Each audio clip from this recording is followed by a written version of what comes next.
بسم اللہ الرحمن الرحیم وَأَنَّ الْمَسَاجِدَ لِلَّهِ فَلَا تَدْعُوا مَعَ اللَّهِ أَحَدًا صدق اللہ العظیم۔ آیت مبارکہ میں اللہ رب العزت نے ارشاد فرمایا وَأَنَّ الْمَسَاجِدَ لِلَّهِ، بے شک مساجد اللہ کا گھر ہے، فَلَا تَدْعُوا مَعَ اللَّهِ أَحَدًا، اللہ کے سوا کسی غیر کو نہ پکارا جائے۔ اب آیت مبارکہ میں اللہ رب العزت نے بڑے واضح کلمات میں ہمیں ارشاد فرما دیا کہ میرے سوا کسی غیر کو نہ پکارو، کیونکہ یہ میرا گھر ہے، یہ اللہ کا گھر ہے۔ میں ایک سادہ سی مثال آپ کے سامنے رکھتا ہوں کہ انسان کسی کے دروازے پر جائے، بجائے اس کو کہ اس کو پکارے وہ کسی غیر کو پکارنا شروع کر دے، تو کیا اسے اس کا کوئی جواب ملے گا، صلہ ملے گا؟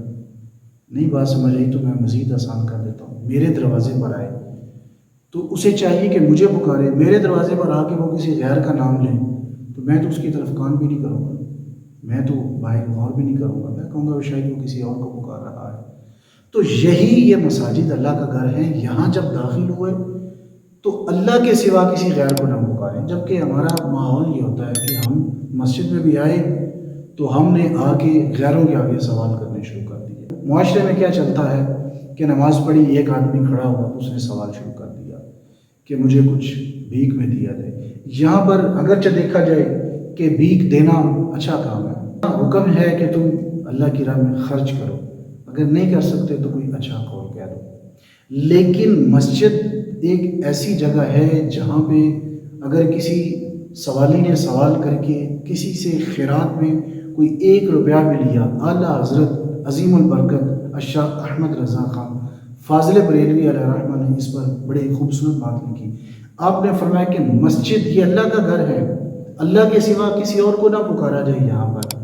جس طرح وہ حدیث مبارکہ میں آتا ہے، حضور علیہ الصلوۃ والسلام نے فرمایا کہ مسجد میں آ کے کوئی گم شدہ چیز کو تلاش کرنے کی کوشش کرے، اعلان کرے تو اس کے لیے یہ دعا دو کہ تمہاری یہ چیز کبھی بھی نہ ملے۔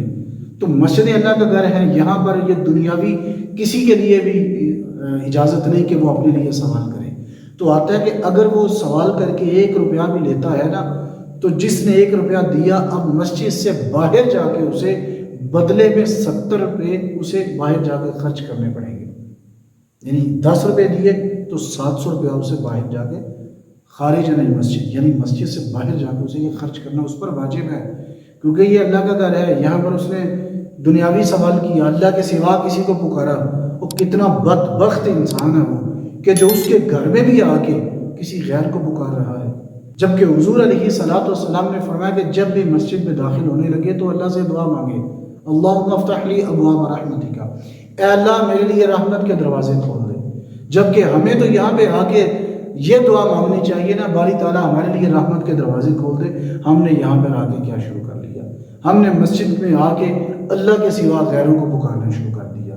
مسجد میں آ کے سوال بھی کیا تو ہم نے غیروں سے سوال کیا، جبکہ مسجد میں آئے اللہ سے دعا مانگے، اللہ سے کچھ مانگے۔ باری تعالیٰ تو یہ فرماتا ہے کہ تم مجھے پکارو تو میں تمہاری پکار کو سنوں گا، اور یہاں تک آتا ہے جو میری طرف 1 قدم چل کر آتا ہے میں اس کی طرف 10 قدم چل کے آتا ہوں، کوئی میری طرف چل کر آتا ہے میں دوڑ کر آتا ہوں۔ تو یہ رب کا فرمان ہے۔ تو مسجد میں آئیں تو محض اللہ کی عبادت کریں، اللہ کے سوا کسی غیر کو نہ پکاریں۔ صرف وہی ہے جو ہماری مرادوں کو پورا کرنے والا ہے، ہماری سوچ کے مطابق ہمیں دینے والا ہے۔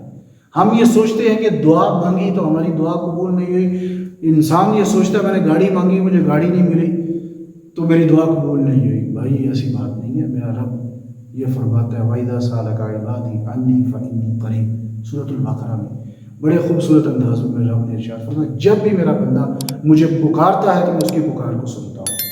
یہ بات ہو ہی نہیں سکتی کہ وہ نہ سنیں، کیونکہ قرآن پاک میں ایک اور جگہ اللہ نے فرمایا کہ نحن اقرب الیہ من حبل الورید، میں تو انسان کی اشارت سے بھی زیادہ قریب ہوں۔ وہ تو انسان کی سوچ سے بھی زیادہ انسان کے قریب ہے، وہ انسان کی ایک ایک بات کو سنتا ہے۔ لیکن ساتھ یہ بھی آتا ہے کہ اللہ حکیم و دانا ہے، اسے پتہ ہے کہ ہمیں کس چیز کی ضرورت ہے کس چیز کی نہیں ضرورت۔ وہ ہماری کبھی کبھار ایسا ہوتا ہے ہم اللہ سے دعا مانگتے ہیں، اللہ یہ دعا اپنے پاس محفوظ کر لیتا ہے، کل قیامت والے دن انہی دعاؤں کا صلہ ہمیں عطا فرمائے گا۔ انسان کہتا ہے میری دعا قبول نہیں ہوئی، میں کہتا ہوں یہ کیسے ممکن ہے؟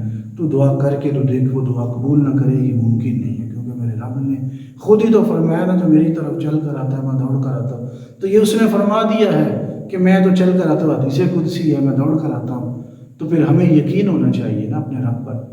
تو جب ہمارا یقین کامل ہوگا تو پھر ہمیں یہ ثمر ملے گا۔ اللہ رب العزت سے دعا ہے کہ اللہ رب العزت ہمیں عمل کی توفیق